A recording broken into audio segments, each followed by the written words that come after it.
I suppose with fundamentalist Christians, you know,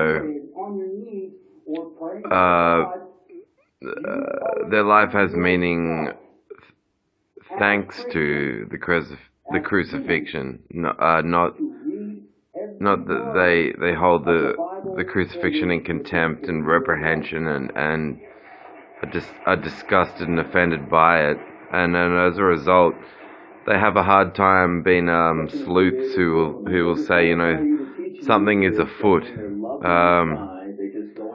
Even if we grant them a foot, like just 1 foot, because 2 feet have a nail in it, so they'll never work out that something is afoot, and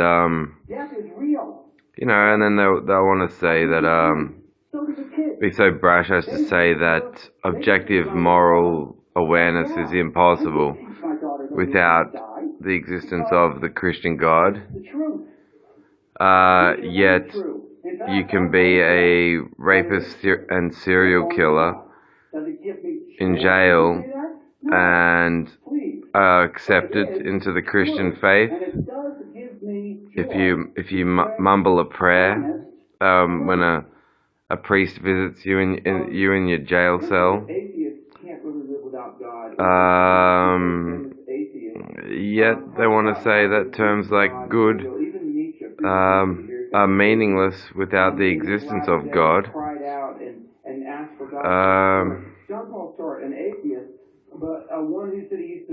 And they want to say man is born in a state of original sin from which they need God to save them, and that this state of original sin is apparently less reprehensible and of less import to invoke the evangelical Christian with their training in making new disciples. To remove this original sin, we say, came from eating an apple. It's a strange system of religion indeed that men should have to be saved from the sin of eating an apple by doing a murder on Jesus Christ. This is the sickest religion ever set up. And this original sin, saving people from it, is of less import than potentially rejecting a rapist and serial killer in jail from being eligible to join the ranks of the Christian right and movement.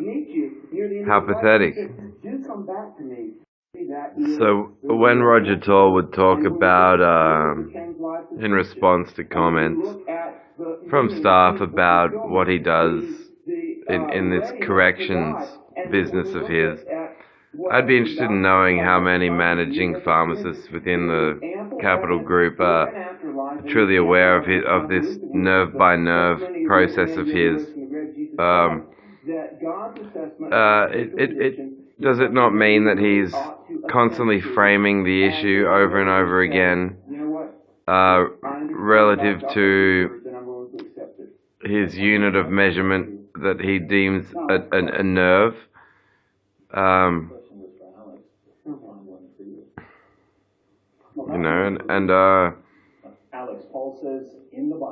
Why did he arrive at the insistence that such a process is very precise, or indeed the best way to study? And epistemology is comprehension of the way under the system he uses now. If he imposed his system on anyone in the group that attended the Lake Krakenbach conference for the year that Roger hosted a game of How to Host a Murder, he would have to treat them for the conflicts he identified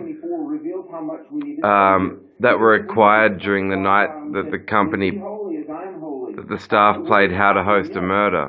Because, one of them was the victim, one was the murderer, the others were decoys, and the others had to try to solve the case, and all those conflicts Gary Cans would be there to call them stupid fucking dreamers. Not, oh, have we got a shit detection system? It is ridiculous. The man is a hypocrite.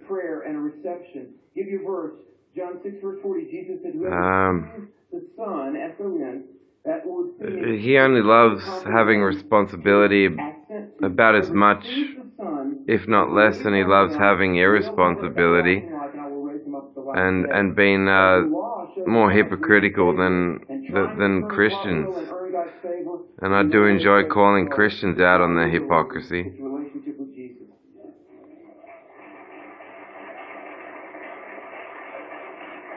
So those GST Freemasons. Actually, it's not relationship with Jesus, it's faith, voluntary action. It's funny to imagine Roger's competitor in business being once again cloaked behind a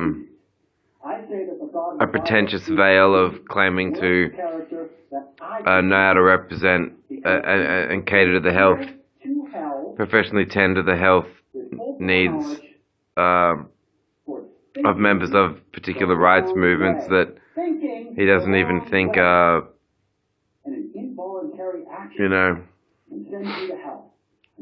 merit the time of day from him.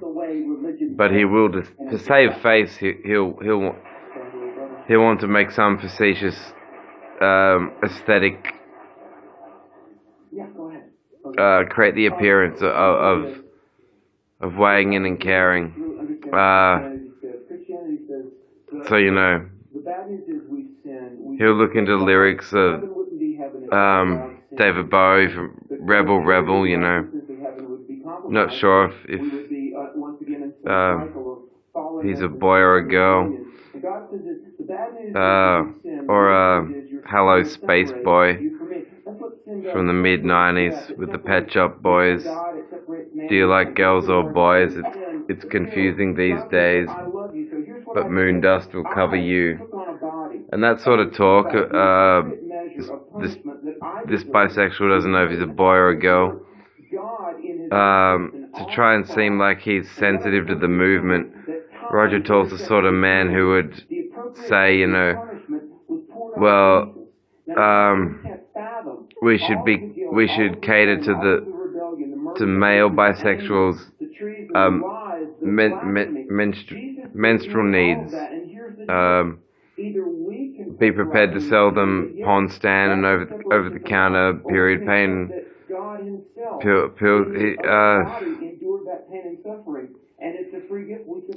Yeah, no, just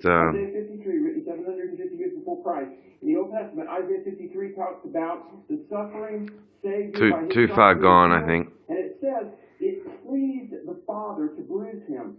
In other words, God was happy. The man really is too far gone. Except to use his remaining time to publish a book on why he thought being fascist and establishing his own little conopoly. I wouldn't call it a monopoly because it's a division of healthcare that's subordinate to doctors and really should be humble. To be a ruthless monopolist in that profession whatsoever is to suggest he's corrupting it and corrupting yours and my rights, and he's good at that. By humans. 30,000 versions of Christianity. Roger Tall also shares in that Christian trait of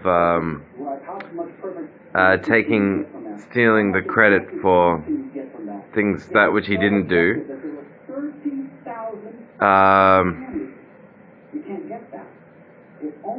as well as assigning blame onto others wherewith it was never deserved by those others. And that's how maybe I'm not sure if he's, I know Gary's known as like a grand poobah in his Mason church. Was accorded such a name due to his involvement in the Masonic Church.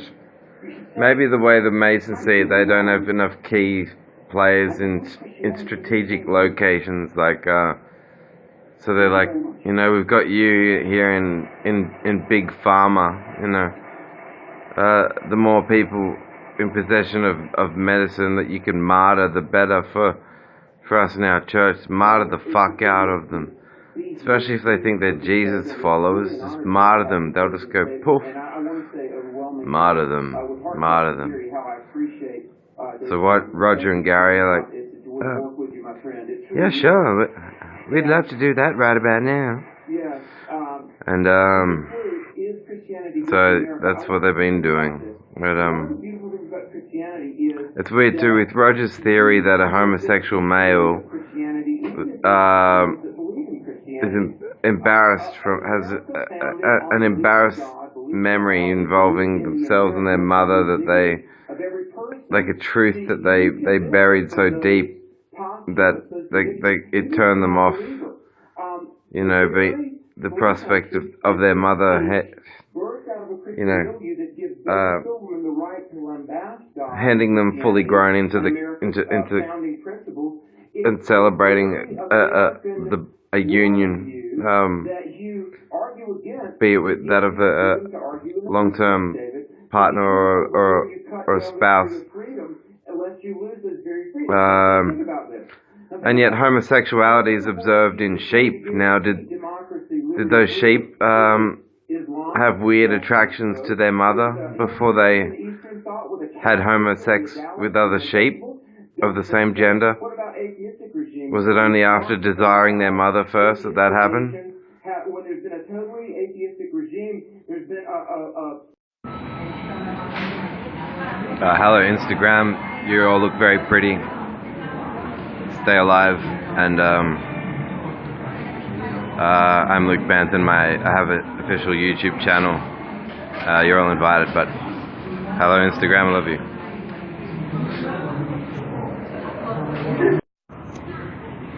I think there should be a word, maybe like hopiate, like to be hopiateful. Could be a word for a state of being where you're, you know, you're holding on to your hope and you enjoy the support of your opium, hopiate.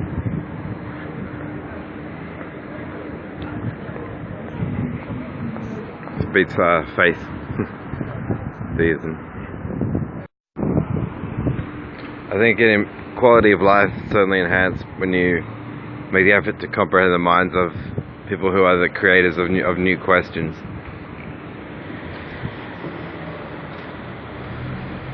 To me, that's more interesting than income.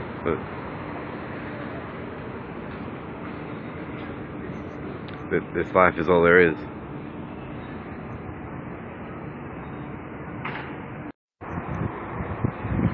So it's indeed a pain, I guess, an additional pain, knowing my sanity has been contested by someone who's an offshoot of the Freemason Church. They could call themselves instead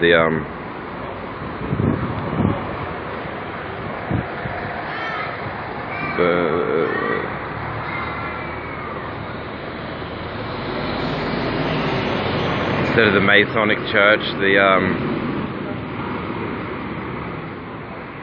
gay race, moronic, sonic lurch.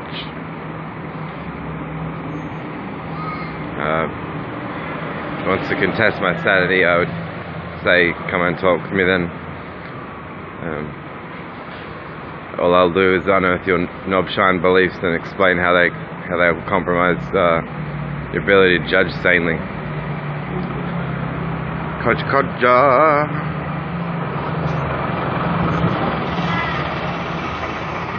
We must be getting old. I wonder if that is sort of what they mean when people talk of other people projecting. And you know, Roger's statements during my employment having that pedo element to it. It's as if he, like, maybe he enjoys these lies to distract himself from how he himself is quite unappealing. So, like, he looks to excuse himself by falsely claiming to have detected a sexually embarrassing moment in the lives of some people too young to even know what that is. It's like, yeah. You can't even say physician heal thyself, because that's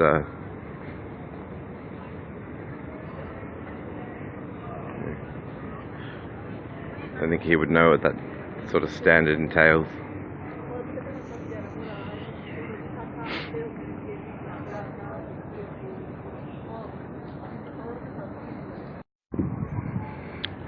Pain today is somewhat subdued. I'm noticing I can breathe through both nostrils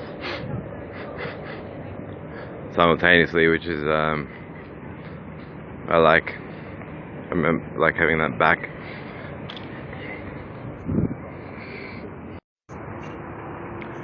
Not really regretful at all for having made some enemies.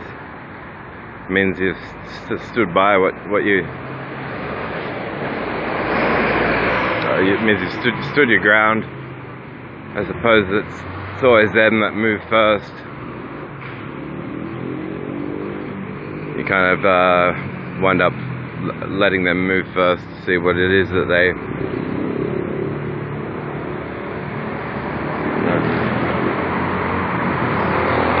Traitors and betrayers, fucking game, there's no fucking players.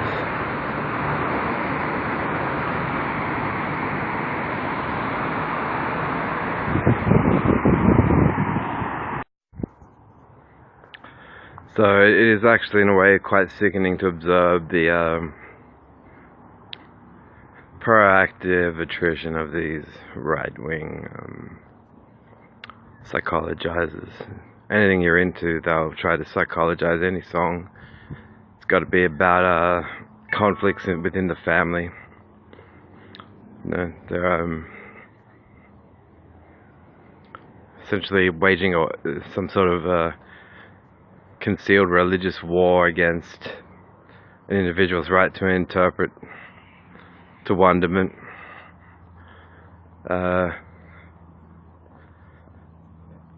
You think of the idea of people hating what they see in themselves, a Freemason mocking imagination. Well, he's doing that because without imagination he wouldn't be able to be a Freemason, because Freemasonry is not based on discernible truths. So, they're really mocking themselves. It's more humble to admit that imagination is imagination. That's what it is.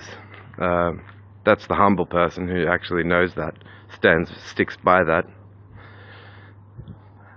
It's always going to be religious believers that hate and try to indict and psychologize imagination, and they aren't telling an art, and they aren't being truthful.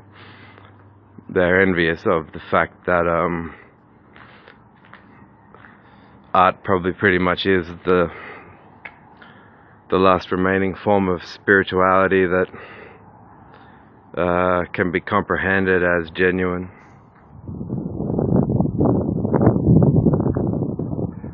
The rest, the other beliefs, the world's belief systems are too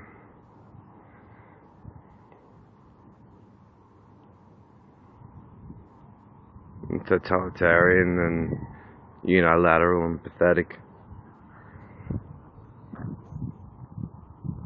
They're kissing ass to art anyway, in secret. The masks come off at the staff conferences, and they celebrate the same thing that they misconstrue as conflicts during their so-called work.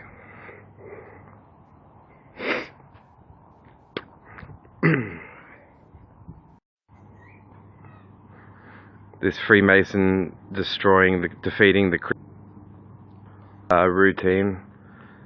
The Freemason catches and beats the Christian, and the Freemason winds up being the ideological victor over the Christian and martyrs the Christian. They're so addicted to that routine, Gary and Roger, that they'll even want an atheist to assume the form of the Christian so they can martyr them. It's like, is that your...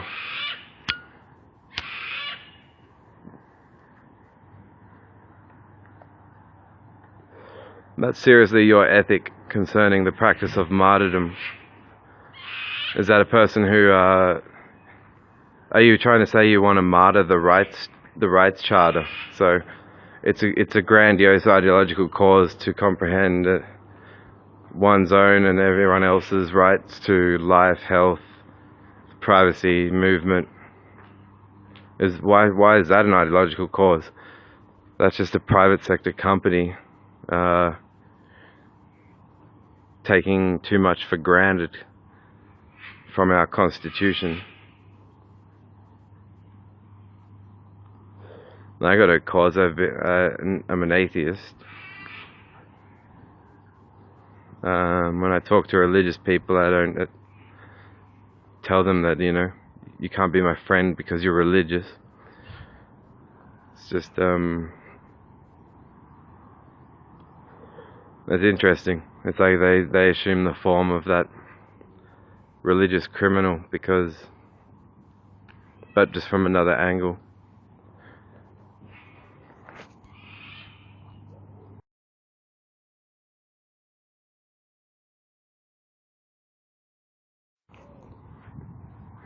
Basically, I think Roger should know, and Gary, when they're both not welcome.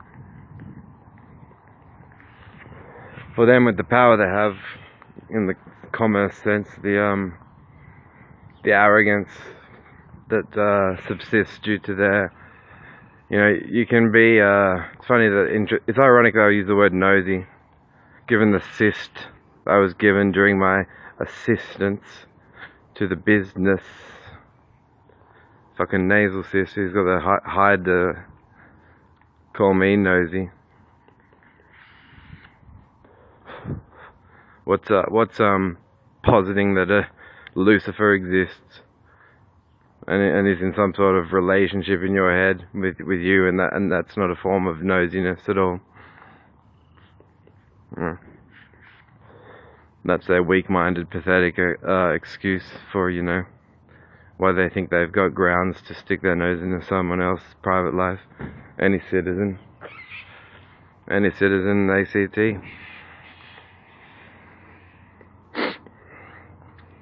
They don't comprehend when they've gone beyond being rude.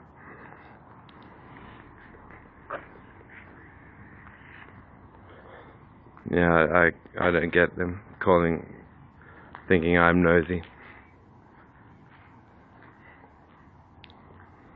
What's sticking your fucking nose in the ass of a supernatural being?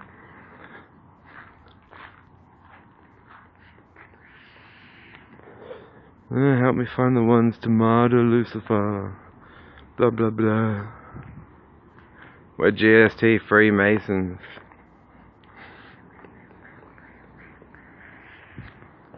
That's a sad element of, I think it's only really ever a sort of semi-superficial symbolic context in which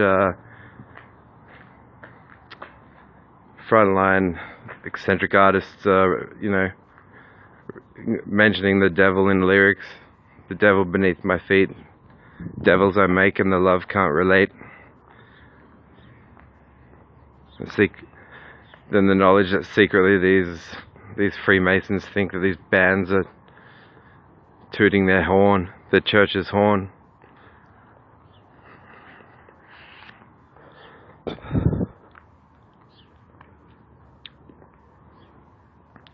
try asking these Freemasons what's meant by universalism and equality. They probably don't even have a definition for it, while they themselves suppose they're in league with a supernatural being, Lucifer, and he exists in their head. Think back to when Gary Cans would say, capital chemist supports the businesses that support capital chemists. Because my question would be, would capital chemists support someone starting their own business if they once worked for capital chemists but then left and decided they would rather not do business with capital chemists anymore and go away after having been caught out on numerous acts of privacy violating at home and breaking their privacy rights while such a person as me who's at home, going back to earlier this decade.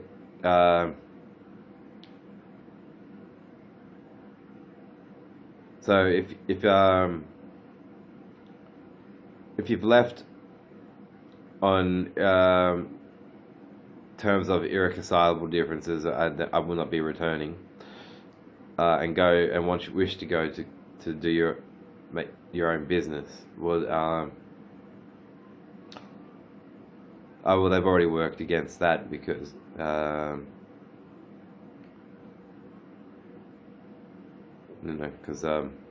anything that's outputting to video is making me.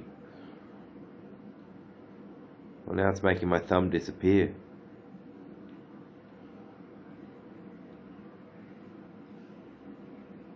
Jerks.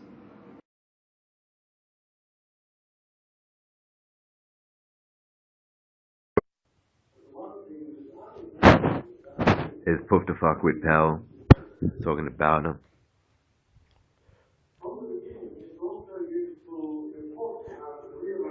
How important Roger Toll's work really is.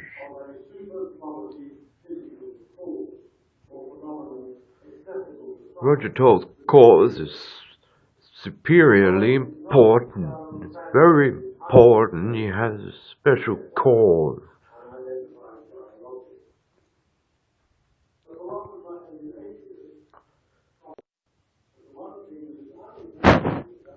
Is Puff to fuck with Pell talking about him.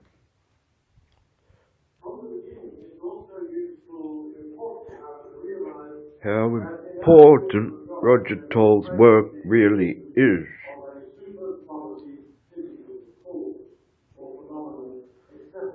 Roger Toll's cause is superiorly important. It's very important. He has a special cause.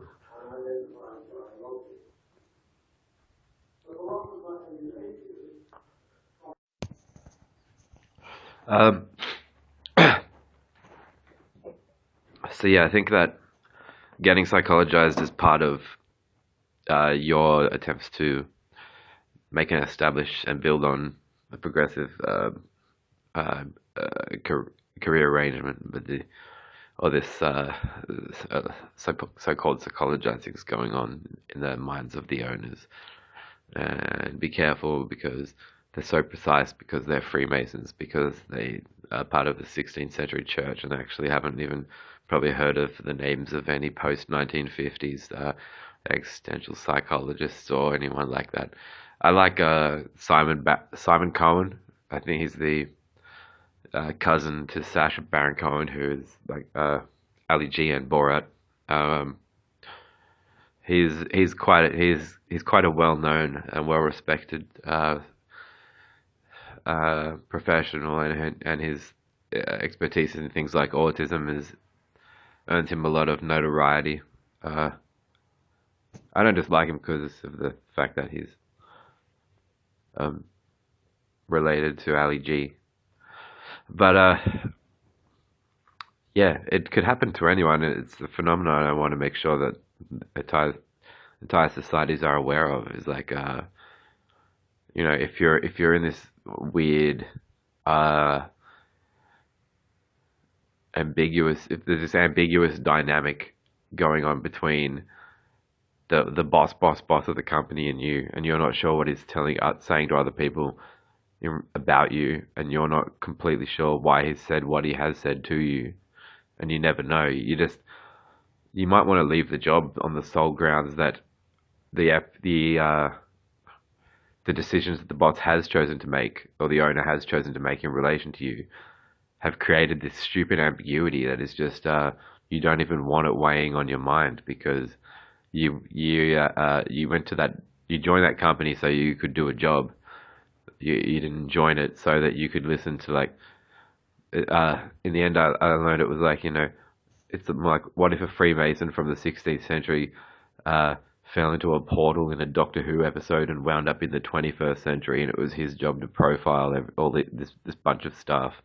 But what he's doing with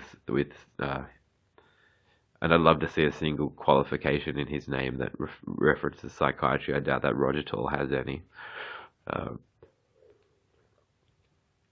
Otherwise, given the sorts of statements he makes to people, he would want to be showing his qualifications well ahead of time, so that people knew that when he wasn't to be contested, so that people knew when he'd had them outsmarted and wasn't to be contested. But obviously, no one is going to let a person who has incorrectly comprehended you in some respect go on and force you to wear the brunt of a bunch of statements made throughout your career, because he thinks it's the conclusive results after his findings from a study-based inquiry into a person's life.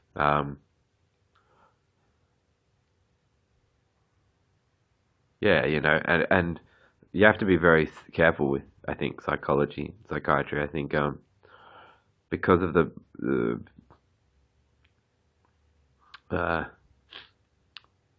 people should want it and want to ask for it, and be able to approach the profession on their own terms, not have to worry that they're going to have their entire life compromised because they thought that the statement to approach and place any sort of trust in one of society's agencies claimed to be in place for helping benefit human health was something that they could ever actually take seriously, and go, well, all right. If instead, my experience now has me like I'd have grounds to be frightened of going to any store, pretty much. No, not any store, but I'd have grounds to go, well, that's definitely not what it says it is. That's definitely not what it says. That's definitely not what it says it is. But this man Roger Toll is the sort of person who thinks he can just he thinks he knows that he has the right to go, well, behave. It may be the truth that this and this happened around you in your past, and so therefore, because of it, you're going to grow up mature, and you're going to perform this act and this act and this act and this act, and we can just tell that, and we know that because we know about all this sort of thing. He doesn't, and when he tries to make certain statements, and he must even know that at most, when professions like psychology and psychiatry come up with their worst of the worst,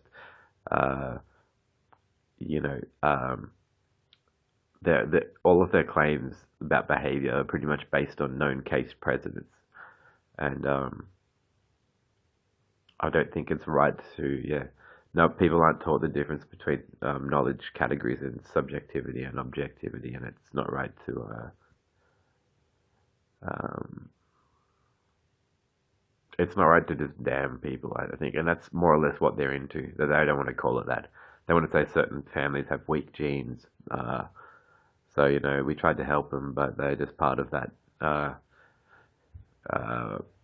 Not we're into population culling because we're Freemasons. The Freemasons. If Gary Cairns and Roger Toll are prepared for me to explain that they also consider themselves ambassadorial representatives of the Freemason Church, then that'll be all part of my trip to America too, and I'll make sure that you know, their knowledge is so profoundly amazing. Um, they've said this. No, yeah, they'll be. I'll explain they operate in that category too. I would actually say be wary of anyone who's concerned with healthcare, anything that you know thinks of concepts of monopolizing, because there's really only yeah. I just think the idea of a monopolist in healthcare, to me, that's more dangerous than any of the rock stars I know and love could have ever been. You know, yeah, because what do you have to do to become a monopolist in healthcare? Or get all those anyone in your way out of your way. You know, the guy on crutches, the uh, yeah, good one, Roger. Uh, no, I'm starting to wonder. He's giving me that impression of his church that Her Majesty nor any other establishment provided adequate acknowledgement of the importance and significance of the Freemasons Church, neither in the 16th century nor now. So here's Roger to become the correctional profiler. Set everyone right.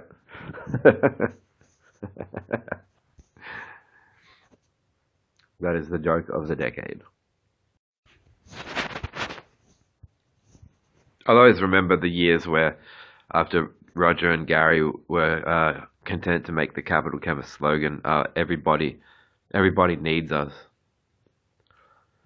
I was watching videos about where bodies have been thrown in concentration camps, and I was thinking of how Gary loves calling everyone love, and I thought, geez, like it is. I may wear cosmetics, but you really know how to put, why are you doing this to us? Was my immediate thought. That's what I wanted to say at the time. Why are you telling everyone? Why don't you put up a slogan saying, "Hi, it's Roger and Gary. Investigate us for potential for conspiracy." They might as well put that up on their slogan. Everybody needs us. Everybody needs. It is too reminiscent of a Christian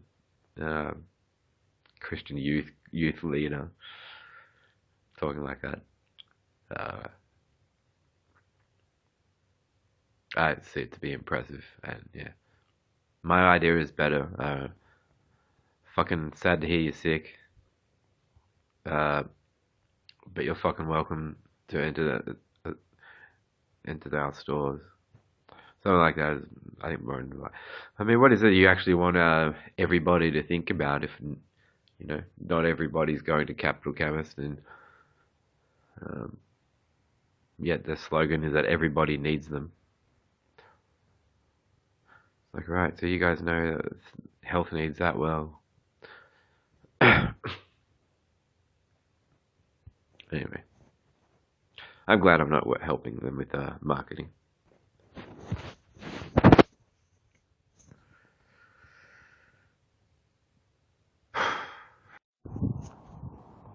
I also think that, yeah, if you were to work a few years in his business and then talk to him, say, are you the sort of person who would be prepared to boost one's own capital by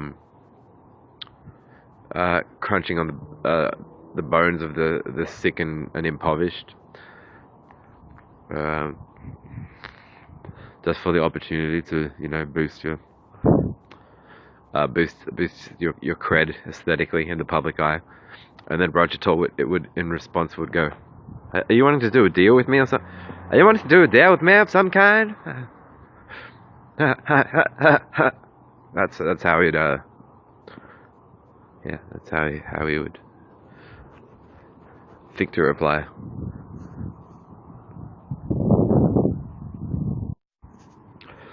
Yeah, all in all, the two coolest Oh, hang on, I could go. I think I can go further. But let me have just a moment to consider.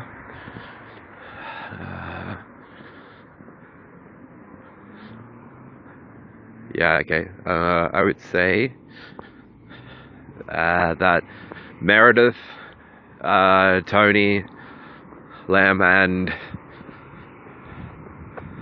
Alan Jackson are the three best pharmacists that I knew in those 9 years.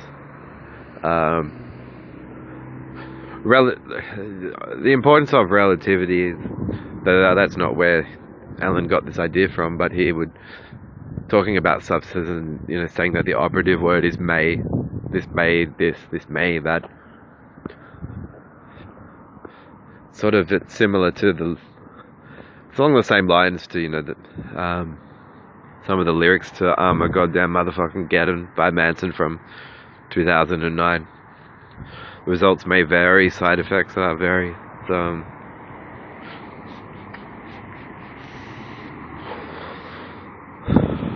yeah, I can't stand like absolutist, like fascist, absolutist, right wing. Yeah.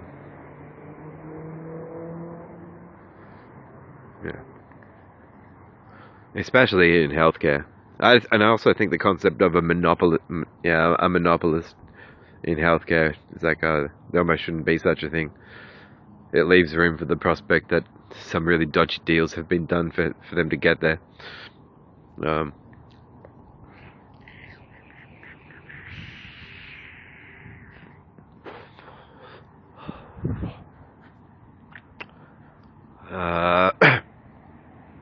So I need a US holiday on just on the grounds that I happen to be one of the proofs of such a that such talk is true.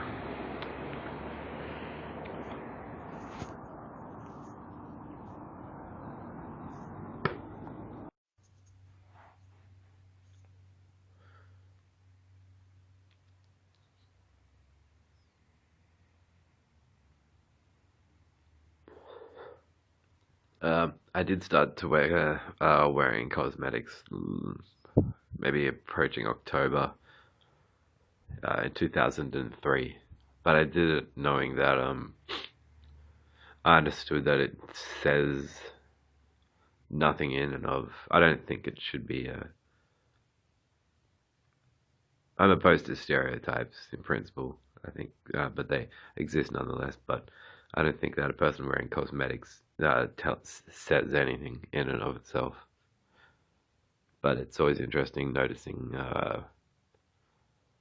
those that do. It bears out in the way they'll talk. Um,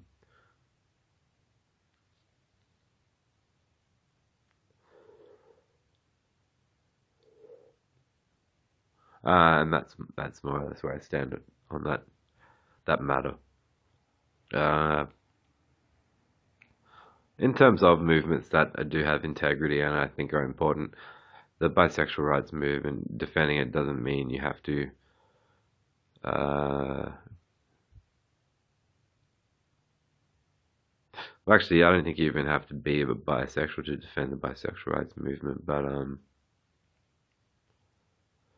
I think that movement is potentially more important than theism in Christian churches or in you know it's an oddity in the Christian rights claims that and profound and even this Freemasons are just about as dumb as the Christians, the fundamentalist Christians in that respect, because and prone to temperamental acts of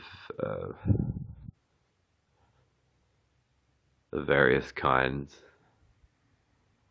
from because of their temperaments. Just in a way that's no different to a fascist, twisted church leader.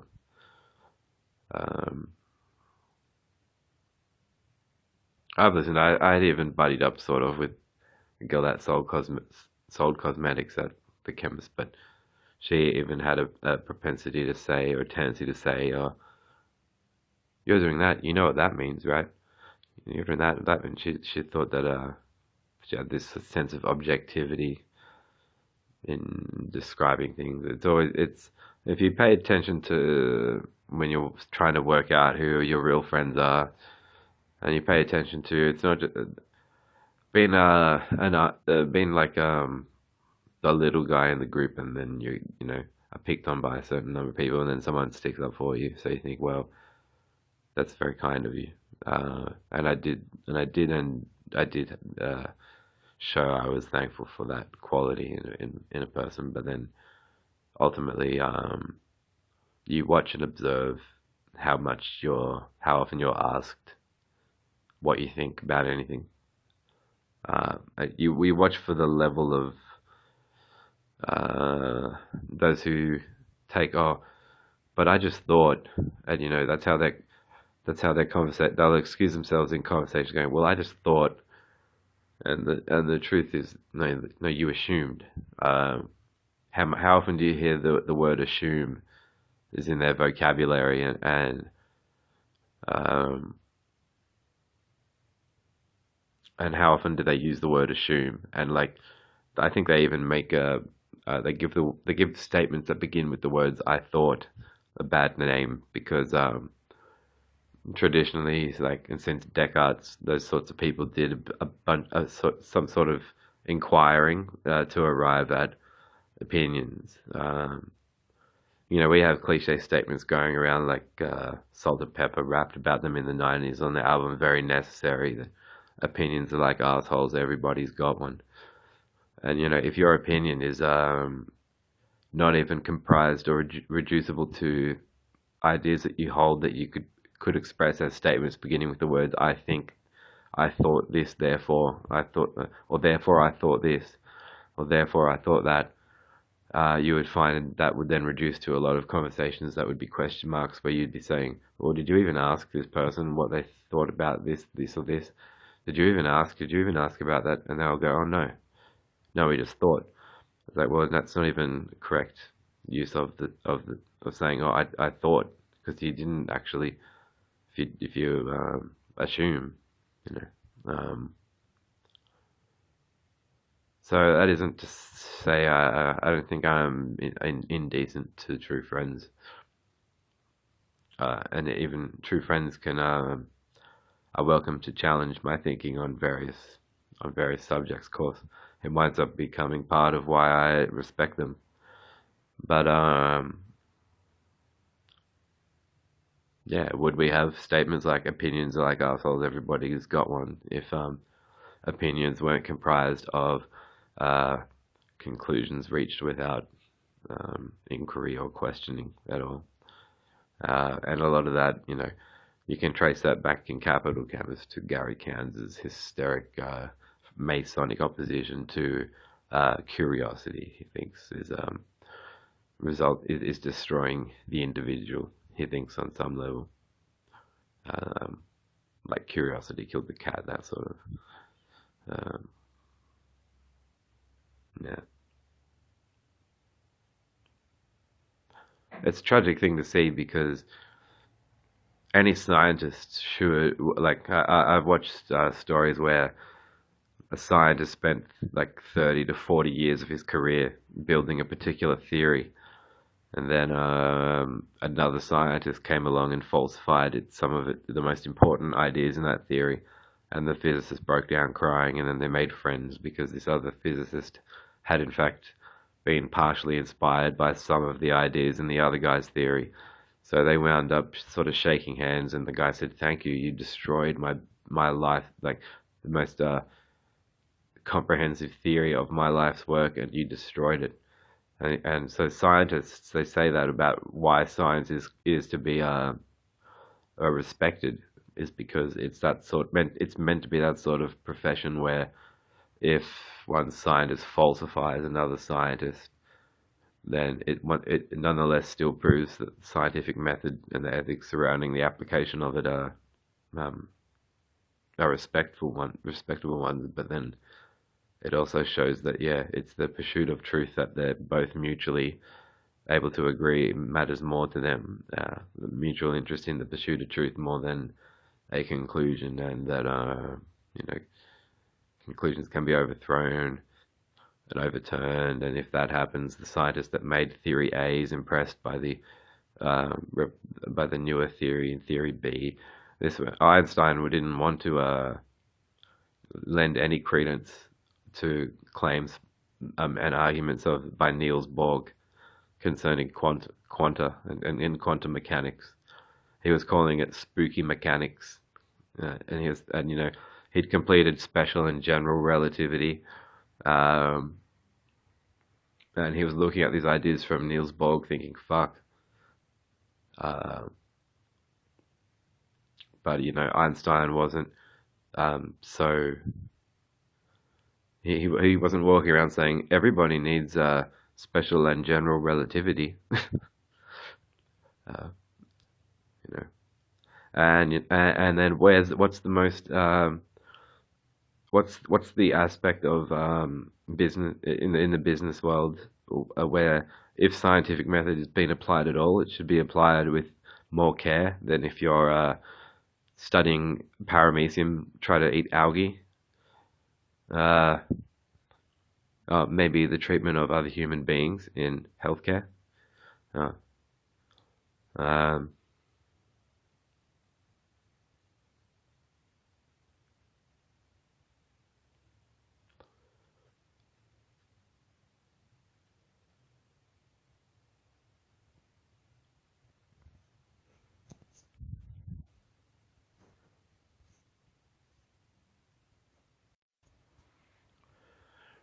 and so, without having the chance to review some of their paperwork personally, I think it's fair enough for me to say that the choice of words and the wording used when Gary Cairns and Roger Tor frame the issue and um, the conflict or conflicts pertaining to this or that, such a given person. They'll always be in worded the wording that they will implement will always be either poor then or getting to be good enough to be logical, the logistics of a potential criticism aimed at the teachings of the Freemason Church, um, because that's the belief system they never turned back and looked at, criticized, and then decided, oh, we've outgrown it. We think we now know better than this church. See, that's where they differ to me because I'm free. I admire. There's a man named Michael Shermer. I used to have his autograph in one of his books called uh, "Why People Believe Weird Things," and he talks in that book a lot about the debunking of pseudoscientists. Actually, he also appears interviewed in one of the episodes of Penn and Teller. Penn and Teller's bullshit. And Sherms talks about the experience of deconversion for him, and because he was going around door knocking to try to teach about Jesus Christ and create more Christians. He talks about how he felt after he deconverted, and he was moved to the point of going back to knocking on some of the same doors of the same people's houses, saying, "Oh, sorry, I picked the wrong religion," and apologizing. Actually, I'm not sure if that's a story he just tells, uh, um, or if, yeah, I could see him doing that though, because he's got a great attitude. Um, so if yeah, it also shows, I guess, that you have no problem potentially thinking of having a conscience that can comprehend errors, um, because yeah, I'm prepared to say that about Christianity. It was an error. I, in fact, will say that I would love to attend a debate or a discussion with someone who says they are a theist, but that they love critical thinking and logical fallacies, and they think that despite what's known in terms of fallacies in logic and errors in judgment, that they think that they have an a priori um, argumentative rhetorical proof for the existence of a deity. I would love to join them in discussion and debate them.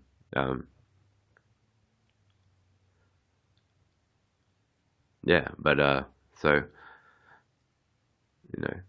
so for those two men, Gary and Roger, they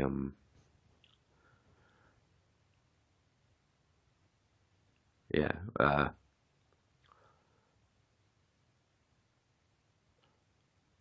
so yeah, as I've already said, I know that they miscomprehended me. Uh,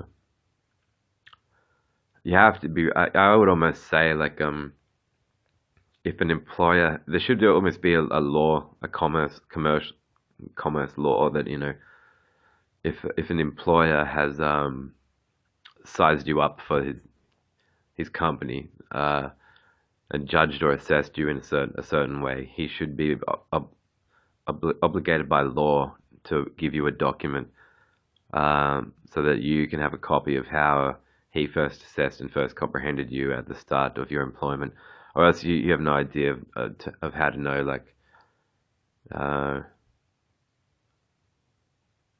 mean, it's supposed to be in the context of romantic relationships, where with songs are there portraying ideas like it all begins where it ends, and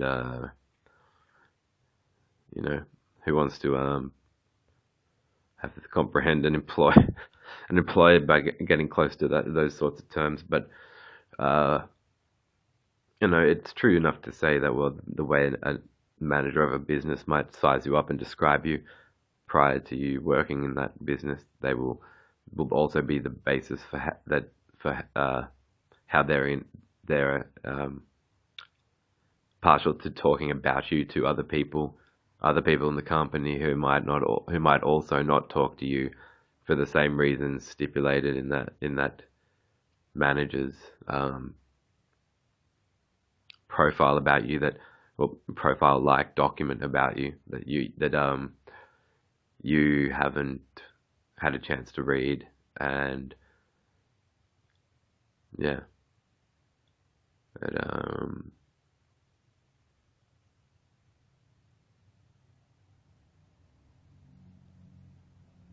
there should be transparency on that, I think.